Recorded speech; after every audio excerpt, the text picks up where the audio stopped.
Hello, thank you for tuning in to this edition of Talking Europe on France 24. I'm Catherine Nicholson. On the programme today, just over 2 weeks on from the Russian invasion of Ukraine, we've brought together two members of the European Parliament to discuss where things stand right now and how Europe should act next. With me are Polish member of the European Parliament from the centrist Renew Europe group, Roza Thun. Hello. Thanks for being with us. And with us from the left group, German MEP Helmut Scholz. Thank you for joining us. Okay. Let's jump straight in with the Parliament has shown great expressions of support towards Ukraine over the past 2 weeks. There was a resolution voted in Parliament after President Zelensky spoke last week. I just want to start there because you took slightly different positions on that. Roza Thun, you voted in favour of this resolution. What's the message that you want to send to Ukraine through this? I would like to send not only a message, but I would like that we act accordingly. Namely, we must deliver all help that we only can. And now it's extremely good that we introduced hard sanctions, but we must do more. And this is my message. We should also stop buying resources from them, which will be difficult for us, of course. But war is difficult, and we must help Ukrainians to stop this murderer who has just invaded them. And they defend themselves and all of us from this murderer. So my message to them is that, and I would like that we realize this, we are ready to help as far as it's possible. Helmut Scholz, now you, along with some other members of your left group, abstained on this vote. Why was that? But we have not abstained, and me too, for the reasons we are just discussing. So we are the same. We are welcoming the refugees. We are saying there must be a clear answer by the European Union to help the people in need. And that is true for everything what is concerning the migrants, etc. And what I want to stress is why I abstain. Because there's a mixed message in this resolution concerning the militarisation of policy. And there we have, as German left, a problem with. Because we are saying we should keep the European Union as Peace Nobel Prize winner, that it is taking back its strength to deliver the questions how we want to have a political, diplomatic solution of the conflict.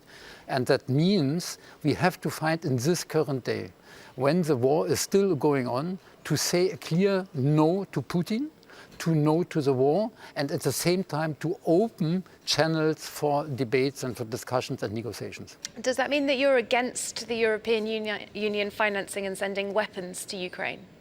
That is a very complicated question, because if the European Union is delivering weapons which would be able really to be offensive in the defense of the Ukrainian territory, it means that we are becoming part of the conflict. And that would be an immediately clash between the NATO and the Russian Federation that we don't share. And here I think we have to look what weapons we can deliver, what is the defense. But in fact, weapons will not solve the problem. It will even prolong the war, and we have to find political solutions. So, frankly speaking, we think, or I think, that even if we are not an active part of this, not conflict, but horrible war, and let us use the word war, and he slaughters human beings, bombarding their cities, saying that he destroys only military installations. Yes, military installations, but what he does he attacks civilians. The diplomacy is, well, diplomacy should always be there, but as we see, it has not functioned. And even if we are not directly implied, but it is our war, we finance it. We buy energy from Putin. We finance this war. We finance this murderer and murdering the Ukrainians. And they ask us who finance this Russian military by our shopping in Russia, they ask us to provide them weapons because they don't have enough. And we must respond positively. This is, I'm completely persuaded, not only because there was diplomatic efforts were already already done. Of course we should continue them, but evidently it's not enough.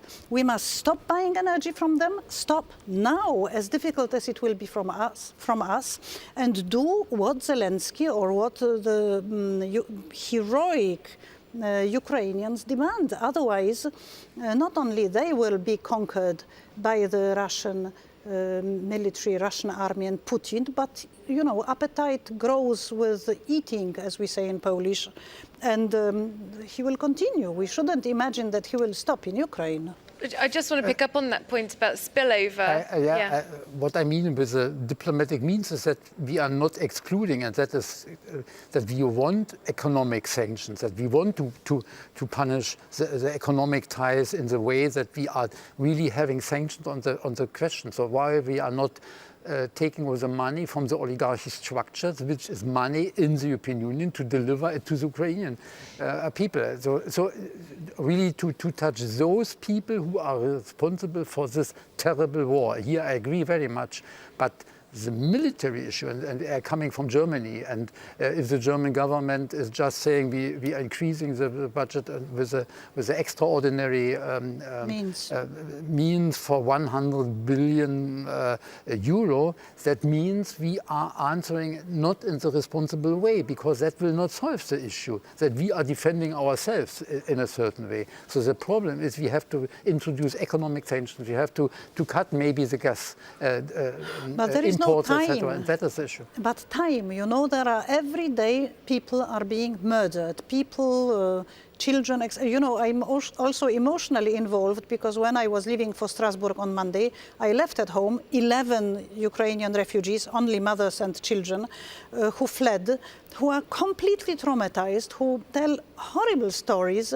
from what's going on in their cities and how it is under the bombs, etc., etc. And here we sit and deliberate what to do. We must support Ukrainians in a way that they demand. They know best what they need, and we must do this. Well, I want to pick up, as I said, on the idea that the conflict could threaten other parts of Europe. You were saying about Putin taking more and more. We have increasingly heard words of concern about the conflict spilling over. For example, the Latvian EU Commissioner Valdis Dombrovskis. Let's call it war. Yes, the war. Valdis Dombrovskis, he's been warning about this. He was born in Latvia under the Soviet Union. He's former Prime Minister of Latvia, perhaps well placed to make this assessment. And he's not the only person from Baltic states who has been making the same warning that Vladimir Putin could decide to take on Baltic states, launch a war elsewhere in Europe. If I think seriously, what is the aim of the war with the other neighboring countries of Ukraine? Because that would be the prolongation of the border when she has claimed you don't want to have the enlargement of the NATO to the east. That was one of the main slogans or reasons he had given. If true or not, nobody can judge. The problem is that the confrontation he is looking for gives no rational issue why he should attack Poland or Latvia, because that would be immediately a clash with the NATO. So the problem is that I don't think that Putin is in this moment, and that's why we are speaking about stopping the war today, that he is dreaming about a war with the NATO. That would be World War III, and I hope that our, clear message to him is stop the war and to support the Ukrainian people in resisting, giving also those who have to flee their homes a new home, at least for these days in the European member states. And here I think is our political responsibility. So that yesterday's jest by the Polish government to deliver airplanes through the air base in Hohenstein in Germany to the Americans refused, because they are also analyzing the situation. So it is not only we are talking, and I agree with you, we are talking and they are dying and they are fleeing. That is the brutality of the war, but the solution must be a clear, I would say, economic, political structure. Yeah, only I fear that the time for economic diplomatic, etc. Structure. We have to form another. Europe has changed very much in the last weeks. This is a different Europe, I think you will agree, than in the last but one session, previous sessions when we met. Today we are much more united than we ever were, because there is this enemy at our door. And there is, to my mind, no time now. We will have to form a stronger European foreign policy, security policy. We don't have all this. We need a European military. We don't have a European army. But now we have to react with those means that we have. And when they send us dramatic appeals that we need, fly-free zone. No-fly zone. No-fly zone. That we need to be armed, that we need your support, not only economic and not only help with the refugees. This is all very good, but we need more. Otherwise, we will not stand this huge Russian army. Then we must really respond to it positively. This is our closest neighbor, and they struggle for our values. They defend our civilization today, really. I understand that the German attitude with all the past of Germany is very sensitive, and thank God that Germany is so sensitive today on all those issues. And this is really, we must understand and accept it. But on the other hand, years have passed, and we are together in NATO, and we must really struggle also for our neighbors.